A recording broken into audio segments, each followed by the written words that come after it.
મોરબીના દરબારગઢથી આ ન્યાય યાત્રાનું પ્રસ્થાન મોરબીથી ગુજરાત ન્યાય યાત્રાનો પ્રારંભ કરાયો છે। મોરબીના અલગ અલગ વિસ્તારોમાં ન્યાય યાત્રા ફરીને રાજકોટ જવા રવાના થઈ તે મોટી સંખ્યામાં જોડાશે લોકો આ ન્યાય યાત્રામાં મોરબીમાં ઝૂલતા પુલની દુર્ઘટના અને રાજકોટમાં ટીઆરપી ગેમ ઝોનના અગ્નિકાંડની દુર્ઘટના તેમજ વડોદરામાં બોટ કાંડની દુર્ઘટના તેમજ સુરત શહેરમાં તક્ષશિલા અગ્નિકાંડની દુર્ઘટનાના ભોગ બનેલા મૃતકના પરિવારને ન્યાય નહીં મળતા મોરબી શહેરમાંથી કોંગ્રેસ પાર્ટી દ્વારા મૃતક પરિવારને ન્યાય અપાવવા માટે મોરબી શહેરમાં દરબારગઢથી ગાંધીનગર સુધીનું ન્યાય યાત્રાનું આયોજન કરવામાં આવ્યું છે, જેમાં ઘણા મહાનુભાવો, ધારાસભ્યો અને નામી અનામી લોકો આ યાત્રામાં જોડાયા છે। આ બાબતે વાત કરીએ તો ગુજરાતમાં બનેલી કેટલીક ઘટનાઓમાં ભોગ બનેલા પીડિત પરિવારને ન્યાય મળે તે માટે મોરબીથી ન્યાય યાત્રા શરૂ થઈ છે। આ ન્યાય યાત્રામાં ધારાસભ્ય જિગ્નેશ મેવાણી, બાલભાઈ આંબલિયા, ગુજરાત કોંગ્રેસ કિસાન મોરચાના પ્રમુખ તેમજ લાલજીભાઈ દેસાઈ, રાષ્ટ્રીય સેવાદળના પ્રમુખ તેમજ જેનીબેન ઠુમર તેમજ પ્રગતિબેન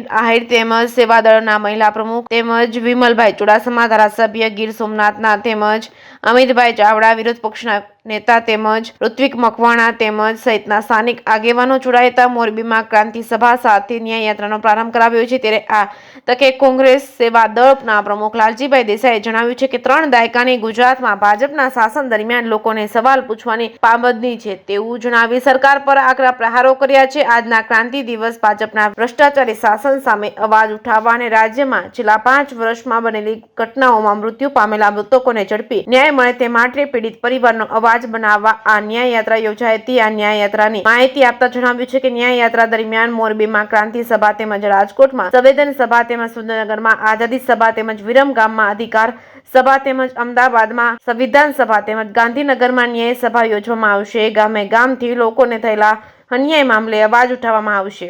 કેસમી ગુજરાતી સાથે શ્રીકાંત પટેલ, મોરબી। મોરબી ઝૂલતા પુલ પીડિતોને ખરેખરમાં ન્યાય મળે એટલા માટે કોંગ્રેસ પક્ષ દ્વારા એક ન્યાય યાત્રાનું આયોજન કરેલું છે। જ્યારે મોરબી શહેરના વિવિધ પ્રશ્નોને લઈને અમે લોકો વચ્ચે જઈ રહ્યા છીએ, એક પાપનો ઘડો બનાવ્યો છે ભારતીય જનતા પાર્ટી કે જે લોકોને મુશ્કેલીઓ છે એ તમામ લોકો એ મુશ્કેલીઓ લખીને આ પાપના ઘડામાં પોતાના જે મુશ્કેલીઓ છે નાખશે અને એ ઘડો આ યાત્રા જ્યારે અંતિમ તબક્કામાં હશે ગાંધીનગર ખાતે, ત્યારે એ ઘડો ગાંધીનગર ખાતે ફોડીને લોકોના પ્રશ્નોને સમજવાનો ને પ્રશ્નો માટે લડવા માટેનો પ્રયાસ કોંગ્રેસ પક્ષ કરી રહ્યું છે। ત્યારે આજે મોરબી દરબારગઢ ચોક ઝૂલતા પુલની બાજુમાંથી ન્યાય યાત્રાની શરૂઆત થઈ રહી છે। જે પુલ પીડિતો છે એમની માગણીઓ છે કે આની સીબીઆઈને તપાસ સોંપવામાં આવે, આમાં વાસ્તવિક જે લોકો જવાબદાર છે, જે લોકોને માનો કે પદાધિકારીઓ છે, અધિકારીઓ છે, એ તમામ ઉપર કાયદેસરની કાર્યવાહી કરવામાં આવે। આ હેતુ અને આ માંગ સાથે કોંગ્રેસ પક્ષ આ યાત્રાનું આયોજન કર્યું છે। ત્યારે આ યાત્રા ટૂંક જ સમયમાં કોંગ્રેસના પ્રદેશ શીર્ષ નેતૃત્વની સાથે આ યાત્રાનું પ્રસ્થાન થશે।